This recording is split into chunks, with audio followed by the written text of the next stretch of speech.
और high court में जा गई। ਇਹ ਵੀ ਤਾਸਰ ਫਿਰ ਇਹਦਾ ਮਤਲਬ ਆ ਰਿਹਾ ਹੈ ਕਿ ਅਗਰ ਦੇਖਿਆ ਜਾਏ ਕਿ ਹਮੇਸ਼ਾ ਆਪੋਜੀਸ਼ਨ ਵੀ ਤੇ ਬਾਕੀ ਆਸ-ਪਾਸ ਦੀਆਂ ਸਿਆਸੀ ਜਮਾਤਾਂ ਔਰ ਲੋਕ ਆਵਾਮ ਵੀ ਰੱਦੇਮਲ ਦਿੰਦੇ ਹੈ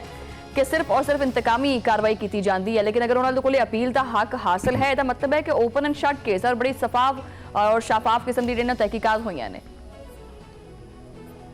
जी देखो जी, क्योंकि जो फौज की तरफ ऐलान किया गया कि असी अपने अदारे दे विच खुद एहतसाबी का अमल जो शुरू कर रहे हैं, लिहाजा ये जो सारी सजावां दी गई ने पूरे शवाहद के नाल दी गई ने और फिर ये दौरान भी जी इन्होंने कोर्ट मार्शल की अदालत ने सजा सुनाई है उन्हें दौरान भी सारे जिन्होंने सबूत सन वो इन्होंने सामने रखे गए। इन्होंने जिस गवाह को कहा कि गवाह अदालत लियाओ वो गवाह अदालत पेश होए, उन्होंने अपना बयान जारी किया। इन्होंने जो दो वकील सन वो भी अदालत पेश होंगे रहे और इन्होंने बकायदा समात हुई। उत्थे इन्होंने दफा का पूरा मौका सी कि अपना दिफा करन, अपनी बेगुनाही साबित करन, लेकिन अपनी बेगुनाही साबित नहीं कर सके क्योंकि शवाहद मौजूद सन कि इन्होंने अपने इख्तियारात का नजायज़ इस्तेमाल किया,